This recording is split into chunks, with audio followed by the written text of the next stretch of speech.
हर हर महादेव। दोस्तों महादेव, यदि आपके इस भक्त से कोई भूल हो जाए तो क्षमा करना। हम सब आपकी ही संतान हैं। आप परम पिता परमात्मा हो। जो आपके इस वीडियो को लाइक शेयर सब्सक्राइब करे उसके जीवन के सभी कष्ट हर लेना।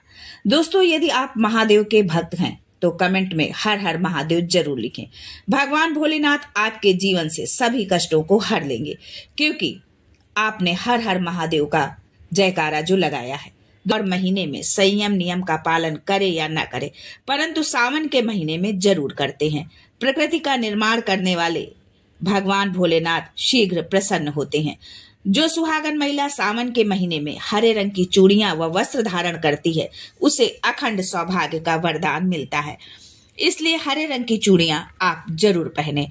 सभी माताओं बहनों से हमारा निवेदन है, प्रार्थना है कि आप हरी चूड़ी लेकर के पहले माता पार्वती को आप समर्पित करें उनको जो है, और उसके बाद प्रसाद रूप में उस चूड़ी को जरूर आप पहने। सावन का महीना भक्ति व मर्यादा का महीना होता है। सावन के पूरे महीने में भगवान भोलेनाथ अपने भक्तों पर अपनी कृपा बरसाते हैं। देवशयनी एकादशी के पश्चात सावन के महीने में समस्त भूमंडल का कार्यभार महादेव संभालते हैं। उनका नियंत्रण माना जाता है। इसलिए इस माह में हम जो भी पूजा पाठ व्रत अनुष्ठान आदि करते हैं उससे महादेव की शीघ्र कृपा प्राप्त होती है।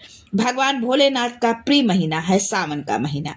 महादेव के भक्त भले ही किसी और महीने में किसी भी नियम का पालन करे या ना करे, लेकिन सावन के महीने में भगवान भोलेनाथ के सारे नियमों का पालन वो जरूर करते हैं।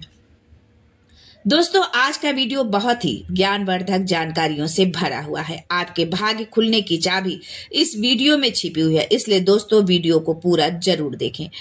दोस्तों, बहुत ही सरल और कारगर उपाय हम आपके लिए लेकर के आते हैं, जिससे आप इसका जो है लाभ उठा सके, हर व्यक्ति इसका लाभ उठा सके। सावन के महीने का कुछ विशेष महत्व इस तरह से है। सावन के महीने में ही समुद्र मंथन हुआ था। सावन के महीने में ही माता लक्ष्मी समुद्र से उत्पन्न हुई थी और माता लक्ष्मी को धन की देवी का दर्जा प्राप्त हुआ था। सावन के महीने में महादेव भूलोक पर आ जाते हैं और भूलोक पर जिनके घर में यथावत शिवलिंग रखे होते हैं उनके घर में जो है आंशिक रूप से महादेव जरूर आते हैं। इस मास में भगवान विष्णु योग निद्रा में चले जाते हैं, तो सृष्टि का संपूर्ण कार्यभार भगवान भोलेनाथ के ऊपर होता है। दोस्तों, आज हम आपको बताएंगे कि किस वृक्ष पर 2 जोड़ा हरी चूड़ी यदि आप बांधते हैं तो आपकी हर मनोकामना, हर इच्छा आपकी पूरी होगी। इस वृक्ष पर सावन के महीने में हरी चूड़ी बांधेंगे तो आपकी कामना शीघ्र पूर्ण होगी। आपका आने वाला समय सुखमय होगा और आपके जीवन की सभी परेशानी समाप्त हो जाएगी। दोस्तों, आगे बढ़ने से पहले आपसे रिक्वेस्ट करती हूँ कि वीडियो को लाइक करिएगा, दोस्तों को शेयर कर दीजिएगा, और अगर आपने अभी तक चैनल को सब्सक्राइब नहीं किया है तो चैनल को सब्सक्राइब करके बेल आइकन जरूर दबाइएगा। दोस्तों, भगवान भोलेनाथ को ये 3 वृक्ष अत्यंत प्रिय हैं। इनकी पूजा करने से शिव जी बहुत शीघ्र प्रसन्न हो जाते हैं। शास्त्रों में कहा गया है कि मानव कल्याण के लिए माता पार्वती और महादेव इन वृक्षों के रूप में भूलोक पर अवतरित हुए थे, यानी कि भूलोक में जन्म लिया था। दोस्तों, पहले जानते हैं सावन में हरी चूड़ियों का क्या महत्व है। हरा रंग सौभाग्य और उल्लास का प्रतीक माना जाता है, जो मन को शीघ्र आनंदित करता है। हरा रंग प्रकृति का स्वरूप माना जाता है। माता पार्वती प्रकृति हैं और भगवान भोलेनाथ को पुरुषत्व का रूप माना जाता है। सावन में भगवान शिव को चढ़ाए जाने वाले बेलपत्र, धतूरा, शमी पत्र ये सब हरे रंग के होते हैं। प्रकृति से भगवान भोलेनाथ शीघ्र प्रसन्न होते हैं। सावन में जो महिला हरे रंग की चूड़ियां पहनती है, हरे वस्त्र धारण करती है, उसे अखंड सौभाग्य की प्राप्ति होती है। इसलिए सभी माताओं बहनों से निवेदन है कि सावन के महीने में हरे रंग की चूड़ियां जरूर पहने, हरे वस्त्र धारण करें। सावन के महीने में जो माताएं बहनें भगवान भोलेनाथ की पूजा करती है उन्हें हरे रंग के वस्त्र जरूर धारण करने चाहिए। भगवान भोलेनाथ का पूजन करना चाहिए। लाल रंग के वस्त्र नहीं धारण करना चाहिए। मानना है कि लाल काले रंग के वस्त्र धारण करने से भगवान भोलेनाथ जो है रुष्ट हो जाते हैं। तो इस वृक्ष पर किसी भी सोमवार के दिन जरूर बांधे हरी चूड़ी। आपका दुर्भाग्य सौभाग्य में बदल जाएगा। कैसी भी परेशानी हो आपके जीवन में, कलह, कष्ट, दुख, तकलीफ, आर्थिक परेशानी, शारीरिक परेशानी, कुछ भी हो, सारी परेशानी शीघ्र समाप्त हो जाएगी। अगर आप एक ही सोमवार के दिन ये उपाय करते हैं, हरी चूड़ी वृक्ष पर बांधते हैं, तो आपके जन्म जन्मांतर की गरीबी भी मिट जाएगी और आप शीघ्र एक सोमवार के दिन उपाय करने से ही आपकी हर मनोकामना पूर्ण होगी। तो दोस्तों, वो कौन से वृक्ष है, आइए जानते हैं। पहला वृक्ष है शमी का। शमी का वृक्ष कोई साधारण वृक्ष नहीं है। शमी का वृक्ष महादेव और माता पार्वती का मिश्रण स्वरूप माना जाता है, इसलिए शमी के वृक्ष को उमा महेश्वर वृक्ष भी कहा जाता है। कई स्थानों पर शमी के वृक्ष को उमा महेश्वर वृक्ष कहा जाता है। पूरे सावन माता पार्वती और भोलेनाथ का वास शमी के वृक्ष पर रहता है। सावन में गोधूली वेला पर प्रदोष काल के समय यानी शाम के समय इसे स्पर्श करने मात्र से जीवन के सभी संकट दूर हो जाते हैं। केवल सावन के महीने में छूने से अगर शमी वृक्ष के जड़ पर कच्चा दूध डाला जाए तो भगवान भोलेनाथ अतिशीघ्र प्रसन्न होते हैं। साथ में माता पार्वती का भी आशीर्वाद मिलता है। दोस्तों, धार्मिक महत्व क्या है ये जानते हैं। भगवान श्री राम ने लंका पर आक्रमण करने से पहले शमी वृक्ष का ही पूजन किया था। पांडवों ने अपने दिव्य हथियार भी शमी वृक्ष पर ही छुपा कर रखे थे। शमी का वृक्ष जिस घर में लगा होता है उस घर का कर्ज मिट जाता है। उस घर में सभी प्रकार के भौतिक सुखों का वास होता है।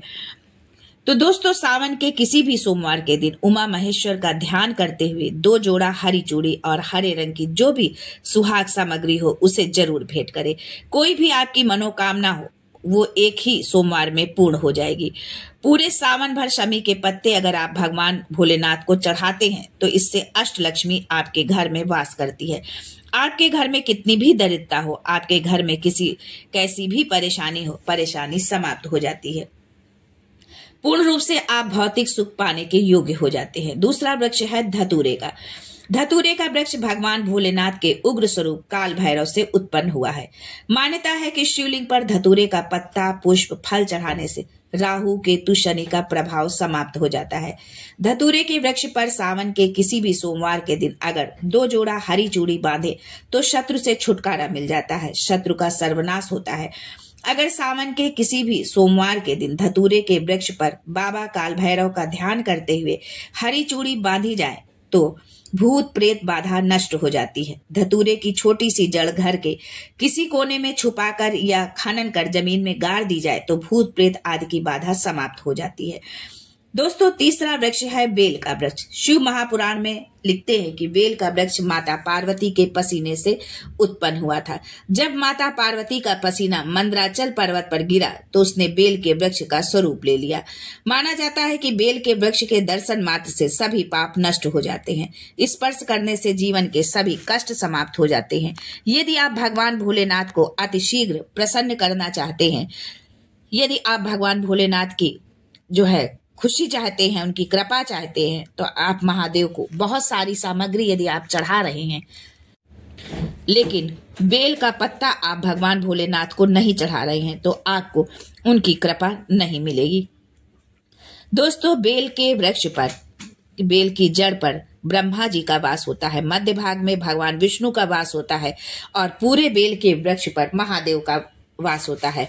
तो यदि आप संध्या के समय जो है आप बेल के वृक्ष का पूजन करते हैं गोधूली वेला पर, जिसे प्रदोष काल के समय तो पूजा करते हैं और घी का दीपक प्रज्वलित करते हैं तो महादेव की कृपा आपको शीघ्र मिलती है।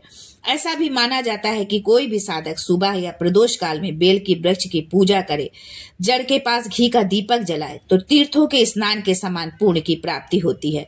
समस्त तीर्थ बेल के वृक्ष में सावन के महीने में आ जाते हैं। तो दोस्तों, सावन के महीने में किसी भी सोमवार को यदि कच्चा दूध चढ़ाया जाए तो जीवन की परेशानियां मिट जाती हैं।